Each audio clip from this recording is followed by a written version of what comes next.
এবার সাবেক প্রধানমন্ত্রী ও বিএনপি চেয়ারপারসন বেগম খালেদা জিয়ার চিকিৎসা নিয়ে মুখ খুলেছে যুক্তরাজ্য। মার্কিন যুক্তরাষ্ট্রের মানবাধিকার বিষয়ক রিপোর্টে প্রথমবারের মতন বেগম খালেদা জিয়ার বিষয়ে তাদের অবস্থান স্পষ্ট করেছে। খবরে বলা হচ্ছে, সাবেক প্রধানমন্ত্রী ও বিএনপির চেয়ারপারসন খালেদা জিয়াকে গৃহবন্দী করে রাখা হয়েছে। তাকে প্রয়োজনীয় চিকিৎসা নিতে বিদেশে যেতে দেওয়া হয়নি, এমন সব তথ্য উঠে এসেছে বাংলাদেশকে নিয়ে যুক্তরাষ্ট্রের মানবাধিকার প্রতিবেদনে। খালেদা জিয়া অসুস্থ, তাকে বিদেশে পাঠাও, আল্লাহদের আর শেষ নাই, তাকে আমি তার বাসায় থাকার সুযোগটা করে দিয়েছি।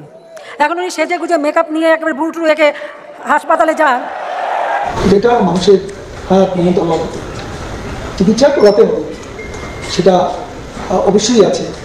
অবশেষে বেগম জিয়ার মুক্তি ও তার উন্নত চিকিৎসা করতে বাধাগ্রস্ত করেছে বাংলাদেশ সরকার বলে মন্তব্য করেছেন যুক্তরাষ্ট্র ও যুক্তরাজ্যের মানবাধিকার সংস্থার একটি টিম। তারা বলছে, বিএনপি নেতা বিএনপির চেয়ারপারসন বেগম খালেদা জিয়াকে সরকার উদ্দেশ্য প্রণোদিতভাবেই চিকিৎসা থেকে দূরে রেখেছে এবং রাজনীতি থেকে দূরে রেখেছে।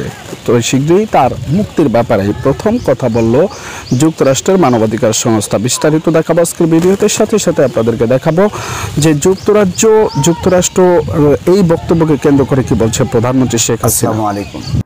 মার্কিন যুক্তরাষ্ট্রের মানবাধিকার বিষয়ক রিপোর্টে প্রথমবারের মতন বেগম খালেদা জিয়ার বিষয়ে তাদের অবস্থান স্পষ্ট করেছে।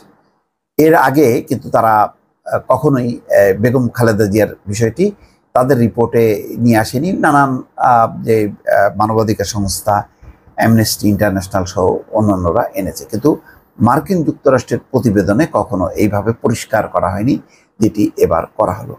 তার মানেই হচ্ছে মার্কিন দৃষ্টিভঙ্গিটা কিন্তু বদলে যাচ্ছে, তার একটা প্রমাণ। খবরে বলা হচ্ছে, সাবেক প্রধানমন্ত্রী ও বিএনপির চেয়ারপারসন খালেদা জিয়াকে গৃহবন্দী করে রাখা হয়েছে। তাকে প্রয়োজনীয় চিকিৎসা নিতে বিদেশে যেতে দেওয়া হয়নি। অন্যদিকে তাকে চিকিৎসা নিতে হয়েছে বাংলাদেশের হাসপাতালে, এমন সব তথ্য উঠে এসেছে বাংলাদেশকে নিয়ে যুক্তরাষ্ট্রের মানবাধিকার প্রতিবেদনে। মার্কিন পররাষ্ট্র দপ্তরের ওয়েবসাইটে মানবাধিকার প্রতিবেদনটি স্থানীয় সময় সোমবার যুক্ত করা হয়। এতে বলা হয়, 2008 সালের দুর্নীতি ও অর্থ আত্মসাতের মামলায় তাকে 2018 সালে 10 বছরের কারাদণ্ড দেওয়া হয়। 2019 সালে তাকে জেলখানা থেকে হাসপাতালে স্থানান্তর করা হয়। 2020 সালে সেখান থেকে তাকে স্থানান্তর করে গৃহবন্দী করে রাখা হয়।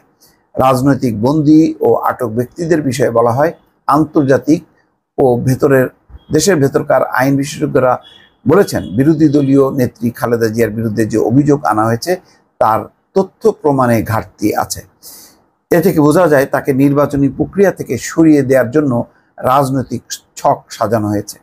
পক্ষান্তরে প্রসিকিউটররা প্রধানমন্ত্রী শেখ হাসিনার বিরুদ্ধে বেশ কিছু দুর্নীতির মামলা প্রত্যাহার করেছেন। এখানেই হচ্ছে খুব গুরুত্বপূর্ণ একটা বিভাজন, অর্থাৎ দুই নেত্রীর বিরুদ্ধে 11-এর সময় মামলা করা হয়েছে।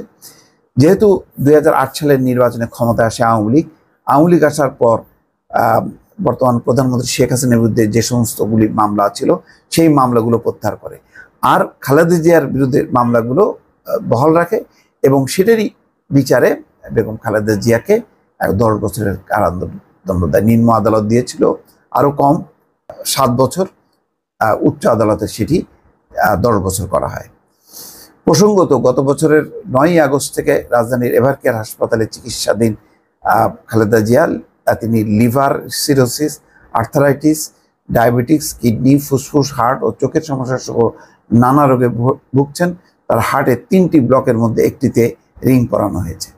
তো মার্কিন যুক্তরাষ্ট্রের এই যে এবারের একদম রিপোর্টে তারা কিন্তু পরিষ্কার করছে, বাংলাদেশে যে বিরোধী দলকে অর্থাৎ তার প্রধানকে বেগম খালেদা জিয়াকে আসলে দুর্নীতির মামলা দিয়ে কুপকাত করার যেই প্রচেষ্টা, তার মূল উদ্দেশ্য হচ্ছে নির্বাচন থেকে দূরে সরিয়ে রাখা, অর্থাৎ ক্ষমতায় থাকা এবং বিরোধী পক্ষ, তার প্রধান শক্তিশালী পক্ষ যাতে দুর্বল থাকে, কারাবন্দী থাকে, নেতৃত্ব যাতে বিভ্রান্ত থাকে, তেমন একটি মানসিকতা থেকে এই অর্থাৎ রাজনৈতিক একটা প্রতিহিংসার চর্চা সেটি যে করা হচ্ছে বিএনপির পক্ষ থেকে এতদিন থেকে দর্শক, ভয়েস বাংলার মোস্তফা ফিরোজের প্রতিবেদন থেকে আপনারা যতটুকু জানতে পারলেন, আপনাদের মতামত কিংবা মন্তব্য কি সেটি অবশ্যই আমাদেরকে জানাবেন কমেন্টস বক্সে।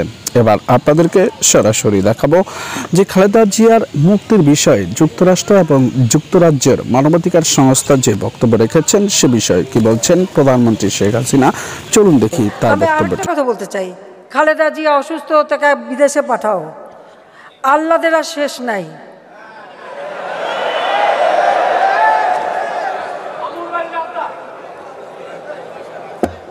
পৃথিবীতে কোন দেশে আছে এতিমের অর্থ আত্মসাৎ করে সাজাপ্রাপ্ত আসামি জেলে ছিল? অন্তত আমি এইটুকু দয়া করেছি যে ঠিক আছে, বয়োবৃদ্ধ মানুষ বা অসুস্থ, হাঁটতে চলতে উঠতে বসতে অসুবিধা, শুলে একজন না ধরলে উঠতে পারে না, জেলখানায় যখন এই অবস্থা দেখেছি তো যে ঠিক আছে, যেটুকু আমার ক্ষমতা আছে সেই এক্সিকিউটিভ যে পাওয়ার আমার আছে তার মাধ্যমে তাকে আমি তার বাসায় থাকার সুযোগটা করে দিয়েছি। এখন উনি সেজে গুজে মেকআপ নিয়ে একেবারে বুড়ুটুরু একে হাসপাতালে যান, আর এদিকে তার ডাক্তাররা আবার রিপোর্ট দেয় খুবই খারাপ অবস্থা, মানে একটা নাকি যায় তার লিভার নাকি পচে শেষ। তো লিভার সাধারণত পচলে মানুষ কি বলে সেটা আমি মুখ দিয়ে বলতে চাই না, কি খেলে তাড়াতাড়ি লিভার পচে সেটা তো সবাই জানেন। আর দ্বিতীয় কথা হচ্ছে, আমার কাছে বলে কোন মুখে, আমার কথা সেখানে আমার কাছে বলে কোন মুখে জিয়াউর রহমান, আমার বাবা মা ভাই তাদের হত্যা, তাদেরকে ইনডেমনিটি দিয়ে